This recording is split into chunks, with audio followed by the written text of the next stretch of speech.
What truly drives you? I mean, what are those inner voices, maybe those distinct parts of your psyche, we sometimes call them subpersonalities, that really push you to achieve or overcome things or just evolve?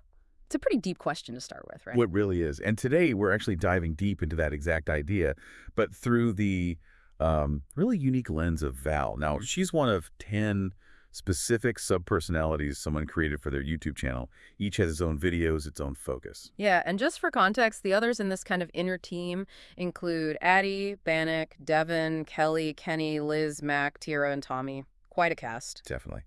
And our main source today is this really interesting reflection document. It's called Val 2025 Reflection.pdf. And it basically maps out Val's, well, pretty significant evolution between 2024 and 2025. Right. So our mission here is to unpack Val's core identity, get into her philosophy, which is fascinating, and track this transformation she goes through. And importantly, we want to connect all these insights back to you, the listener. What could this mean for your own journey of growth, maybe your own leadership style? Okay, let's get into it. So Val in 2024, the document paints her as this powerhouse, just pure ambition, grit, resolve. Yeah, she values hard work, structure, personal excellence above almost everything else. They even call her the uncompromising executor. Uncompromising, yeah. Driven to overcome obstacles like outdated systems, even her own internal fears. And there's this image of her climbing alone. Right, which really speaks to those internalized expectations, maybe some emotional isolation too, feeling like you have to do it all yourself. But then comes the shift. 2025 Val is different. There's this maturation. It's a really key change. The document says she moves from pure ambition to integrated purpose. Now, the fire, that drive, it's still there, definitely. But it's tempered now. Tempered with what? Emotional intelligence. Exactly. Emotional intelligence and a deeper sort of relational wisdom, which, you know, for us, that's a huge insight right there. Sometimes getting better isn't just pushing harder, it's connecting more deeply with yourself, with others. And this next bit feels like it changes the whole game for her. She realizes the summit isn't the end game, it's the journey. And more importantly, who you climb it with. Yeah, that completely reframes her identity. She goes from being the lone climber to being a leader who guides and grows alongside others. She actually starts embracing vulnerability, community, things that maybe 2024 Val would have seen as, I don't know, weaknesses. Right. It's a powerful shift. So 2024 Val is the warrior in the arena, you know, stoic, pushing through. But 2025 Val, she still has that core strength, that fire, but now she's like inviting others onto the path with her, leading with presence, not demanding perfection. It feels like more than just professional growth. It's like a personal liberation almost. Totally. So let's try and nail down what's at the very heart of Val then. What ties this all together? The document calls her fundamentally the Relentless Climber. It's not just a label, it sounds like her core programming, a disciplined force of nature. Yeah, channeling intensity into structured action. She seems to thrive on challenge, really dislikes complacency. And under that main identity, there are these key roles she plays. First, she's a strategist. Right, sees life as mountains, basically. Challenges to be mapped out, navigated with precision. She plans, she adapts. Then there's a reformer. This one's intriguing. She's got roots in this Doriconian tradition, whatever that fully entails. Yeah, some kind of foundational culture or background. But she's not afraid to challenge its rigid parts. So she's both honoring her roots and kind of pushing against them. That's a really potent mix, isn't it? That internal tension. Respecting where you came from, but having the guts to say, okay, but this part needs to change. Does that influence her being a truth teller? The document says she just cuts through the noise, the delusion, no sugarcoating. Apparently not. Yeah? She believes honesty is respect. Coddling isn't helpful, which, you know, can be tough for people on the receiving end. Oh, for sure. But it also says, despite that directness, she's a mentor. Yeah, her intensity isn't coldness. It's fueled by seeing potential in others. She pushes people hard because she believes they can reach that potential. And finally, an integrator. Bridging, what? Ambition and introspection, solitude and community. Exactly. Connecting the dots. Seeing how the outer goals need that inner calibration. How discipline needs reflection. How you can be strong alone, but stronger together. So at the end of the day, her core identity is about climbing, but not just for the sake of it. Right. Not for applause or conquest, as the document puts it. It's because the view from the top is meant to be shared with others willing to rise. It's about leadership that lifts others up. Which leads us perfectly into her core philosophy. She calls it simply the climb. And it's not just a motto. It's described as a way of breathing, like this fundamental orientation to life where challenges, these peaks, are what shape you. They ask you, will you rise? And for her, growth isn't like a straight line or something passive. No, definitely not passive. It's earned through sweat, strategy, and a stubborn refusal to stay at the base. It's active, always. So how does that actually play out? How does she live this climb? Well, first, it's growth over comfort. The climb requires discomfort. Not for its own sake, but because standing still, stagnating, that's the real danger. So pushing forward even when it's hard, when the path isn't clear. Precisely. Then there's intention over perfection. Val doesn't seem too fussed about whether your path looks neat. What matters more? The integrity of the effort. She basically asks, are you actually climbing or just posing with the gear? Are you really doing the work? Oh, that's a sharp question. And she sees value in mistakes. Mastery through missteps. Yeah, every slip, every plateau, even those times you think you've arrived, those false peaks, they're not failures. They become part of your strength, your wisdom, data points. And it doesn't matter what kind of challenge it is. Different mountains, same will. Exactly. Rebuilding your identity, leading a project, healing from betrayal. They're all valid climbs. You just need to approach it with honor, with everything you've got. And she's big on helping others climb too. Mentorship is muscle. Fiercely believes in it. She climbs, yes, but she's also anchoring ropes for others. Her strength isn't just for her. It multiplies when it lifts the team. Okay, and this one's interesting. Peace through progress. The climb isn't chaos for her. No, it's actually order.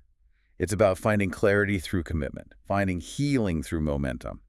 Stillness for Val isn't stopping. It's like perfect alignment while climbing, that deep focus. So the climb isn't just hustle culture. It's deeper. Much deeper.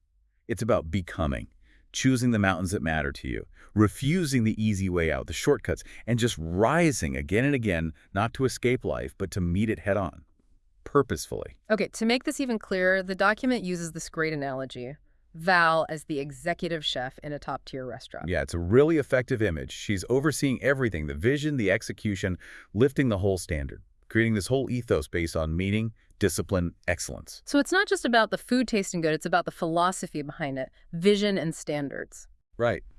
She decides what's worthy of being created, not based on fads or what's popular, but on, like, truth. Her restaurant, this metaphorical space, doesn't compromise. And there's precision with purpose. Every little thing matters. Yes, but it has to pass her filter. Is it meaningful?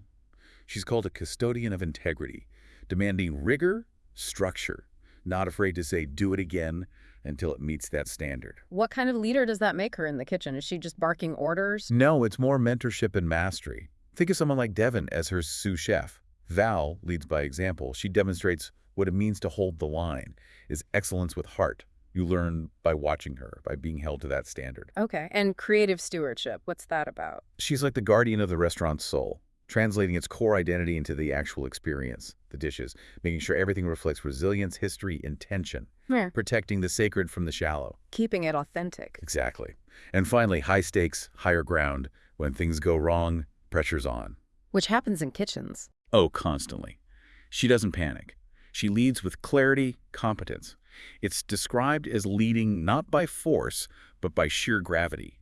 Her calm center allows everyone else to perform well under pressure. So the chef analogy shows her as the discipline behind the dream. Perfectly put.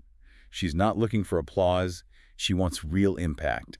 She makes sure the restaurant is transformational, feeds purpose, not just stomachs. Such a strong image. And what's really cool is how this energy, this identity, seems to be captured in the music created for her YouTube channel, too. Oh, absolutely. The music isn't just background noise. It's like a sonic mirror of her deliberate and disciplined ascent. So the songs reflect the climb. Yeah, her main soundtrack, called The Climb, is all about endurance evolution. Songs like If Only They Knew. That really hits on the unseen work of leadership, right? The stuff no one claps for. Yeah. And then there's the aftermath, about facing consequences gracefully. Resolve. And the remastered versions apparently add this sonic precision, polishing those themes. But then you have the bonus track. Too darn smooth. That one sounds fun. It's described as iconic.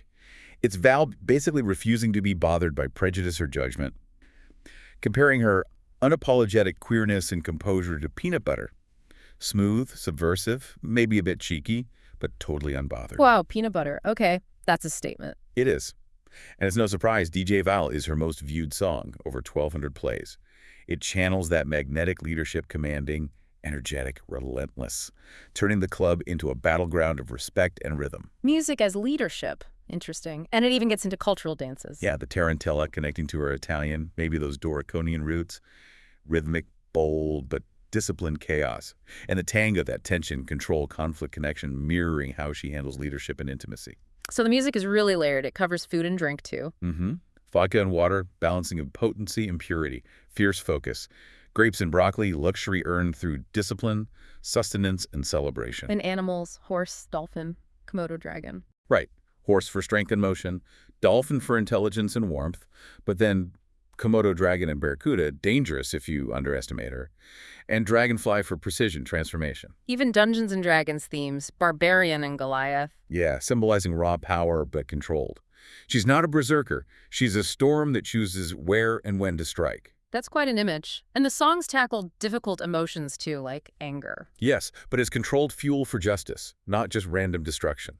And Desperate Ambition explores the shadow side, what happens when drive is connected to purpose. It shows her complexity. And mentions of her homeland, Doricania, and other places like Beijing, Miyazaki. Ground her as both worldly and anchored. Adaptive but intentional. So the music really isn't just about her. It is her, in a way.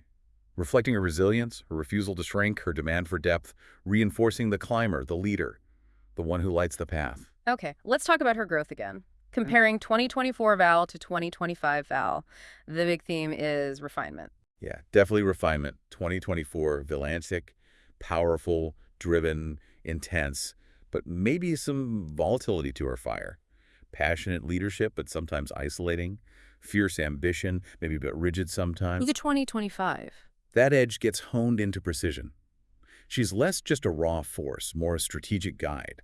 Her strength feels more deliberate, less reactive. She learned pacing, momentum, trusting the long game. And that allowed her to start mentoring others more effectively. Seems like it. And crucially, she let more vulnerability into the equation. And this is so important, not seeing it as weakness, but as fuel for clarity.